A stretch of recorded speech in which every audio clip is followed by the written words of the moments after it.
कभी भगवान ने नहीं कहा मुझे ये सामान देना।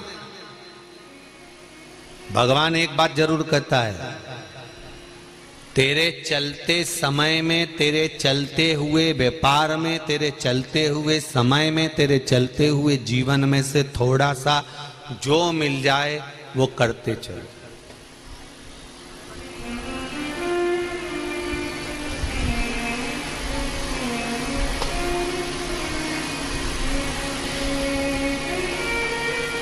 द्रौपदी की साड़ी दुशासन ने पकड़ी, परिवार वाले पास में बैठे थे, कोई बचाने आया? अरे जम के तो बोलो छत्तीसगढ़ के। नहीं, द्रौपदी की साड़ी दुशासन ने पकड़ी, सारे रिश्तेदार देखते रहे, कोई बचाने नहीं आया। भीम बचा सका? नहीं।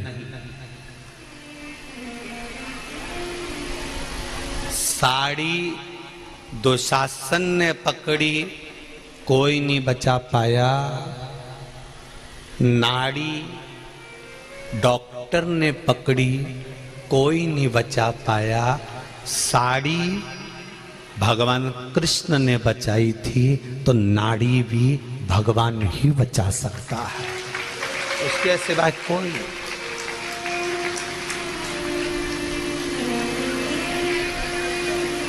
साड़ी के समय पर भी पूरा परिवार था। नाड़ी नब्ज श्वास छूट रही है, उस समय भी सारा परिवार रहेगा, उस समय पर भी सारा कुटुंब रहेगा, सारे रिश्तेदार रहेंगे, सारा परिवार रहेगा। साड़ी के समय पर भी भीम बैठा था। जब भीम साड़ी नहीं बचा पाया, जितने सारे पांडव बैठे हुए थे कोई साड़ी नहीं बचा पाए, रिश्तेदार साड़ी नहीं बचा पाए। उसी तरह नाड़ी देखेगा डॉक्टर, और यहां तक है डॉक्टर भी नाड़ी नहीं बचा सकता, वो भी कह देगा उसके हाथ में है। मतलब अंत बिंदु वो परमात्मा का स्वरूप यदि तुम्हारे सामने होगा तो देखो द्रौपदी ने क्या करा था। जब भगवान के हाथ में चोट लगी तो द्रौपदी अलग से पट्टी ढूंढने नहीं गई थी, द्रौपदी अलग से चीर ढूंढने नहीं गई थी, द्रौपदी अलग से कोई कपड़ा ढूंढने नहीं गई थी। द्रौपदी ने अपना चीर फाड़ कर भगवान के हाथ में बांध दिया था। मतलब जो तन पर था उसी समय पर फाड़ कर बांध दिया। शिव महापुराण की कथा कहती है, भगवान भी ये कहता है, अलग से मेरे लिए लड्डू पेड़ा लाने की जरूरत नहीं है, अलग से मेरे लिए कपड़ा ज्वेलर लाने की जरूरत नहीं है, अलग से मेरे लिए सामान लाने की जरूरत नहीं है। भगवान कहते हैं जैसा तुम्हारा जीवन चल रहा है उस जीवन में से थोड़ा सा निकाल कर देना प्रारंभ करो। हम ये नहीं कहते कि तुम 24 घंटे भजन करो, हम ये नहीं कहते कि तुम 24 घंटे कथा में बैठो। भगवान कहते हैं, मैं ये नहीं कहता कि 4-4 घंटा तुम आकर यहाँ कथा में बैठ जाओ। भगवान तो कहता है आधी में पुनियाद, थोड़ा सा भी अगर मुझे दे दिया, तुम्हारे व्यस्त समय में से थोड़ा सा समय निकाल कर अगर तुमने मुझे दिया है तो मैं भी अपने व्यस्त समय में से तेरे दुख काटने के लिए तेरे पास आकर पहुंच जाऊंगा। थोड़ा सा देना प्रारंभ, बहुत भगवान को नहीं चाहिए।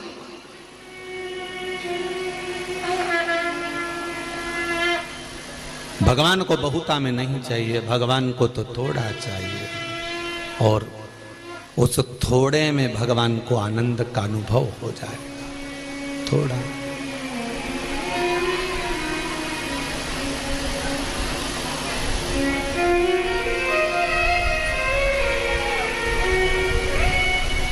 थोड़ा सा दीजिए।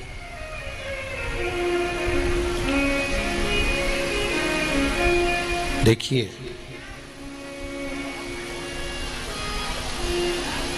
एक पत्र आया है,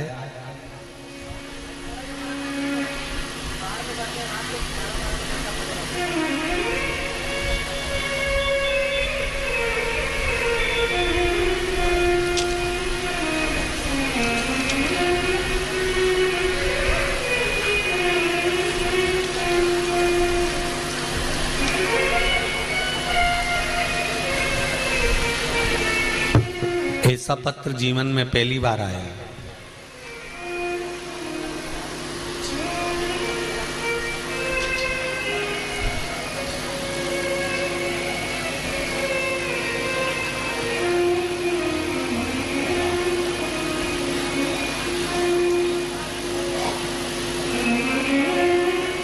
भगवान को पाने के लिए भी भगवान का ही एक आनंद लिया जाए। आज समझ में आ गया। पाँव में अगर कांटा चुभ जाता है ना तो उसको कांटे से ही निकाला जाता, पिन से। कांटा भी नुकेली और पिन भी नुकेली, कांटे को कांटे से ही निकाला जाता।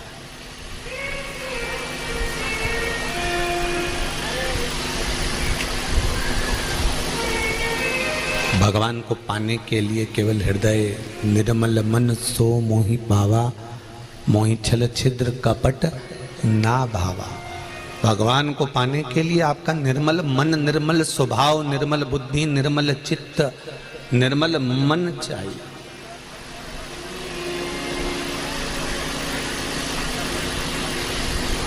वो मिल जाए।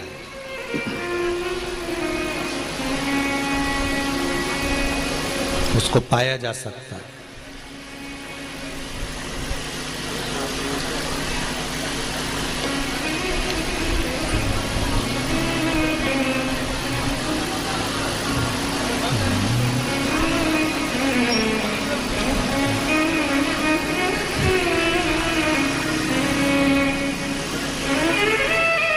आप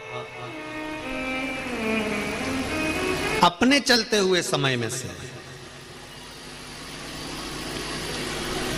अपने चलते हुए व्यापार में से, अपने चलते हुए कर्म में से थोड़ा सा समय परमात्मा को देना प्रारंभ कर दीजिए। थोड़ा सा।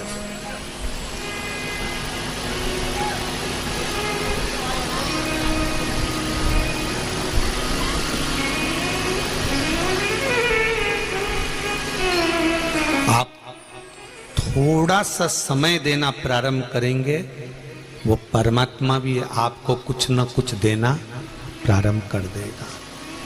भगवान कभी धन दौलत संपदा वैभव सत्ता, आपका बहुत बड़ा बंगला या गाड़ी या वस्तु से भगवान कभी प्रसन्न नहीं, कभी भी।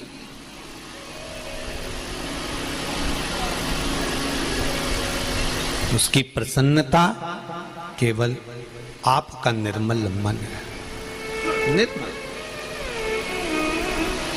एक बार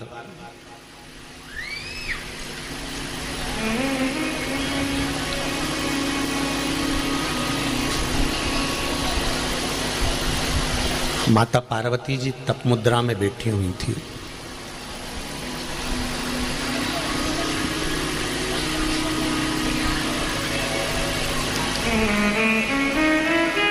और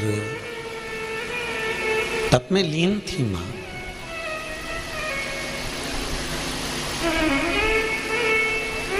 कहते हैं 41 वर्ष माता पार्वती को तप करते करते हो गए थे। विवाह के बाद पहली बार मां इतने लंबे समय के लिए तप करने बैठी थी।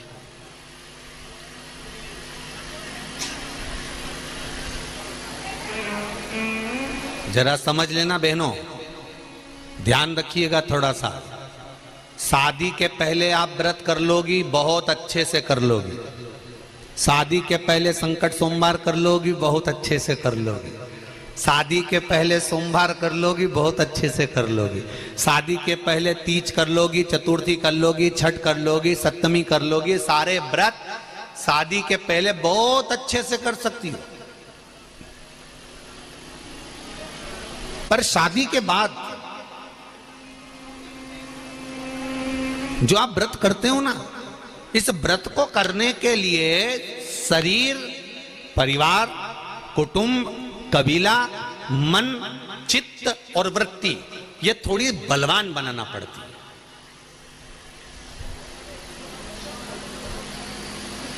शादी के पहले कोई चिंता नहीं है। शादी के पहले तो तुमने सोमवार के व्रत करे ना, शादी के पहले तुमने हरतालिका तीज का व्रत करा, शादी के पहले तुमने चतुर्थी का व्रत करा, दूज का, तीज का, चतुर्थी का, छठ का, पंचमी का, जो भी व्रत आप करती हो, शादी के पहले जो व्रत करती हो ना, उसको तो मम्मी पापा, माँ और पिता तुरंत सारी तैयारी करके रख देते हैं। ले बेटा मैंने थाली रख दी है, मम्मी कह देती बेटा मैंने हलवा बना के रख दिया है, मंदिर जाके 3 हिस्से कर देना, सामान निकाल लेना, 2 हिस्से में छोड़ आना, 1 हिस्से लेकर आ जाना, मैंने आरती के दिए रख दिए हैं, मम्मी कहती है ये काम रख दिया है। शादी के पहले तो माँ पूरी तैयारी कर देती है, शादी के पहले तो पिता संपूर्ण तैयारी कर देता है, शादी के पहले तो सारी तैयारी तुम्हारे हाथ की हाथ में मिल जाती है। और शादी के पहले व्रत करने का आनंद तुमको जो आता है ना, क्योंकि सारी तैयारी सामने के सामने, तुम तो बस तैयार वैयार होके पूजन मूजन करके और वो चली।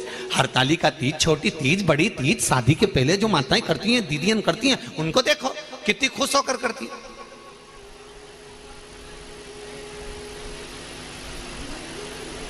पर वही व्रत शादी के बाद जब करा जाता है, इधर से बच्चे, इधर से पति, सास ससुर, देवर जेठ, काका सास, काका ससुर, सासू, बुआ सास, सारे रिश्तेदार, कुटुंब, कबीले, सबको साधना है, भोजन भी तैयार करना है, पूजन की थाली भी लगाना है, पूजन करने भी बैठना है, बच्चों का स्कूल से आने का समय भी हो गया, भेजने का समय भी हो गया, टिफिन भी बनाना है, काम भी सारा करना है, और उस बीच में भगवान का भजन भी करना है।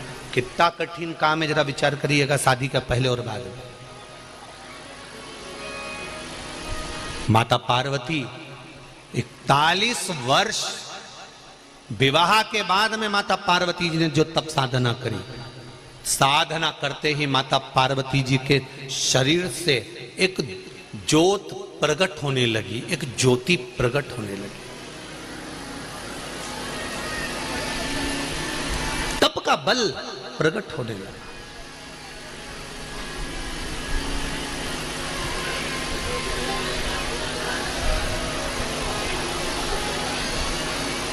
एक प्रश्न आपके और हमारे मन में आता है, गुरुजी जो हम ये मंदिर में ज्योत लगाते हैं, मंदिर में ज्योति लगाते हैं, मंदिर में दिया लगाते हैं, या यज्ञ कुंड में जो अग्नि होती है,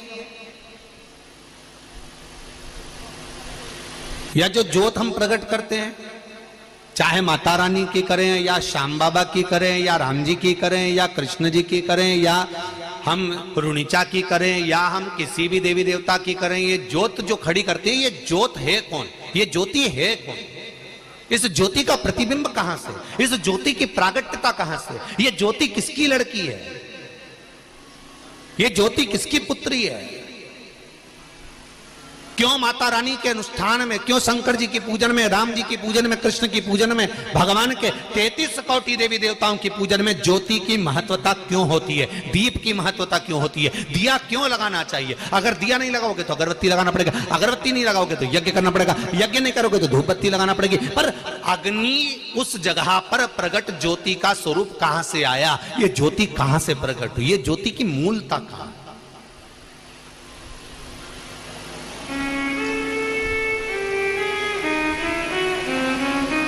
क्यों देवी के मंदिर में अखंड ज्योत जलती रहती है? क्यों शंकर जी के मंदिर में अखंड ज्योत जलती रहती है? क्यों भगवान के मंदिर में अखंड ज्योत जलती रहती है? उस ज्योत का महत्व क्या है? 12 ज्योतिर्लिंग में जाकर देखो, एक ज्योत जलती मिलेगी। देवी जी के मंदिर में जाकर देखो, शक्ति पीठों पर जाकर देखिए, एक ज्योत जलती मिलेगी। ज्योत नहीं जलेगी तो हवन कुंड में अग्नि जलती मिलेगी, पर ज्योत मिलेगी ही। इस ज्योत की महत्वता क्या है? कौन है ये ज्योति? 41 वर्ष मां तब साधना में लीन है, तब कर रही।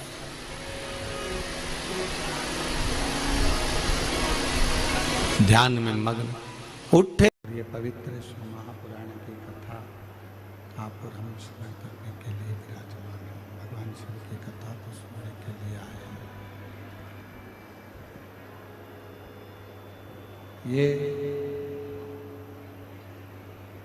24,000 श्लोक का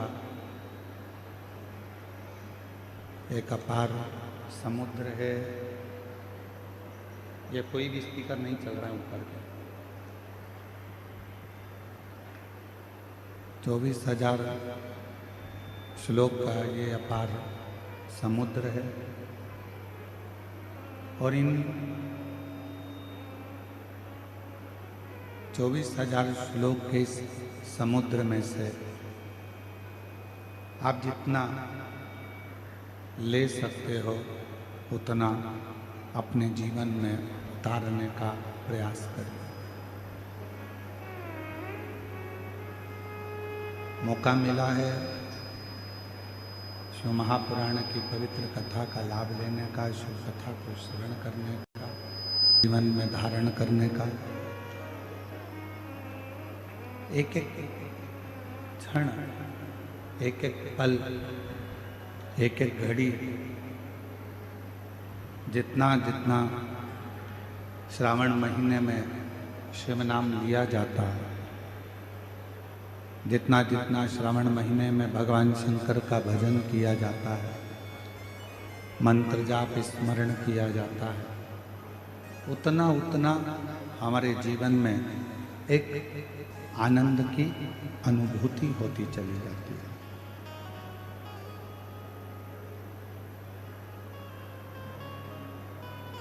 शिव पुराण कहती है जमीन पर गिरा हुआ व्यक्ति उठ जाता है, उसको उठने में देरी नहीं लगती।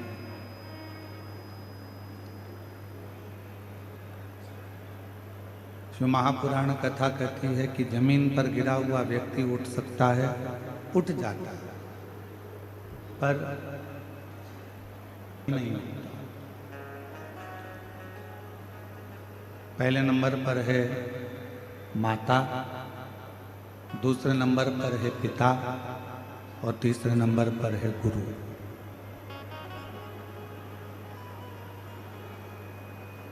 जमीन पर अगर गिरे हो तो उठ जाओ, पर माता पिता और गुरु की निगाह में यदि आप गिरे हो तो फिर उठना बहुत कठिन हो जाता है, बहुत कठिन।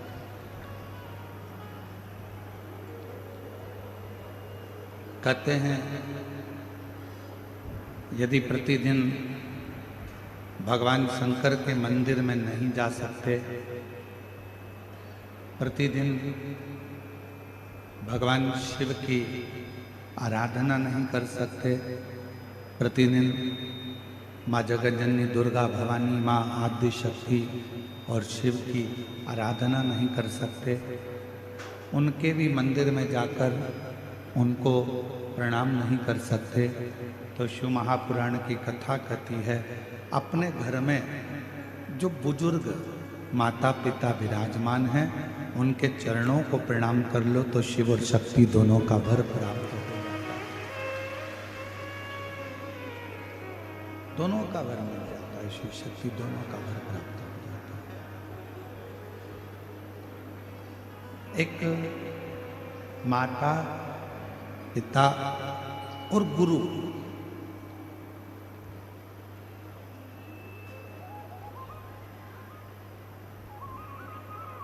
जिनके चरण मात्र का स्मरण करने पर, जिनके चरणों का स्मरण करने पर, जिनको याद करने पर अपने आप सारे सुख हमारी जिंदगी में प्राप्त होते जाते हैं, सारे सुख हमारे जीवन में।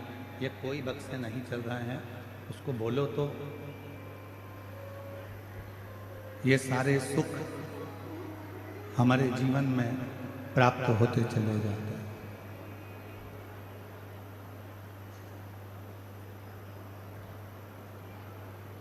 शिव पुराण कहती है, भगवान शंकर का चरित्र कहता है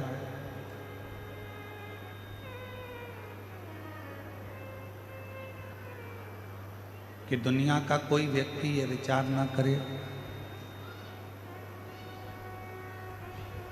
दुनिया का कोई व्यक्ति ये अपने अंदर ये अभिमान न उत्पन्न करे कि वो शिव के मंदिर तक जा रहा है।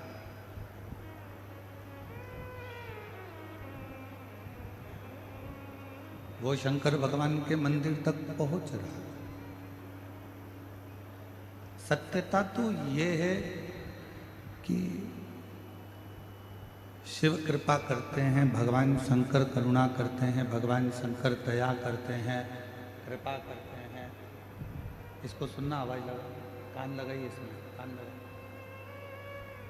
भगवान शिव कृपा करते हैं, भगवान शंकर करुणा करते हैं, भगवान शिव दया करते हैं तो ही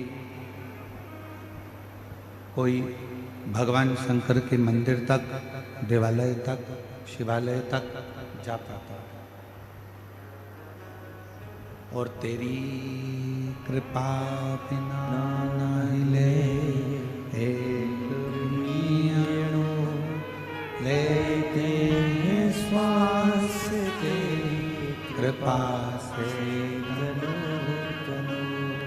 बखान क्या करूं मैं राहों के ढेर का, चपटी भगोत में खजाना कुबेर का।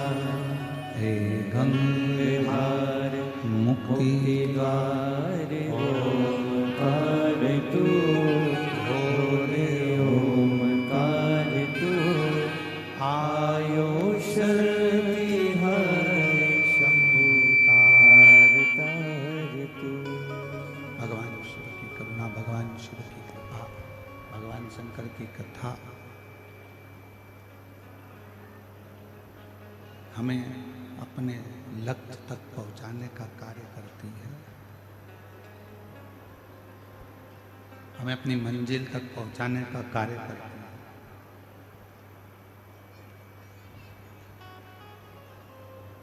आप जब शिव के मंदिर, आप जब भगवान शंकर के मंदिर तक पहुँचे, आप जब भगवान शिव के शिवालय तक, शिव मंदिर तक, भगवान शंकर की शरणागति तक पहुँचे, तो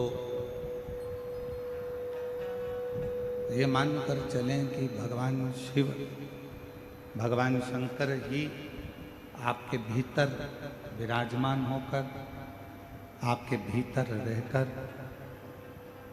भगवान शिव स्वयं आपको मंदिर तक लेकर जा रहे हैं। और घर में रहकर भी यदि आप शिव को याद कर रहे हो, घर में रहकर भी यदि आप भगवान शंकर जी का स्मरण कर रहे हो, घर में रहकर भी यदि आप भगवान शिव की भक्ति कर रहे हो, तो ये मानकर चलना कि कोई पूर्व जन्म का हमारा कोई पुण्य होगा, पूर्व जन्म का कोई हमारा अच्छा सत्कर्म होगा, जो आप और हम भगवान शिव की अविरल भक्ति में डूबे हुए हैं, भगवान शंकर की अविरल भक्ति में डूबे हुए।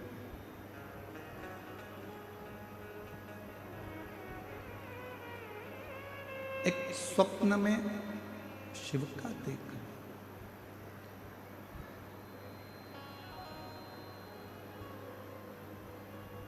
एक स्वप्न में भगवान शंकर का देखना,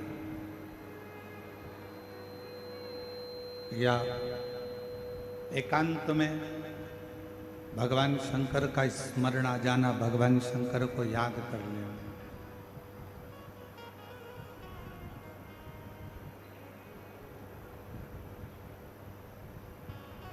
ये शिव की करुणा के बिना, ये भगवान शंकर की दया के बिना हो ही नहीं सकता।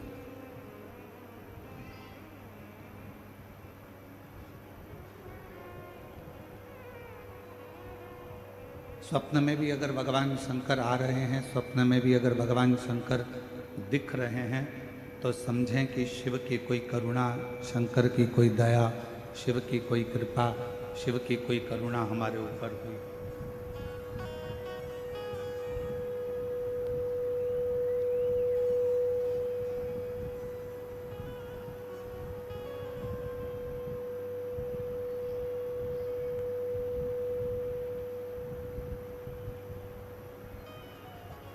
और भोले मैं तेरी पतंग शंभू, मैं तेरी पतंग हवा विच उड़ती जावांगी, बाबा डोर हथों छड़ी नाम कटी जावांगी।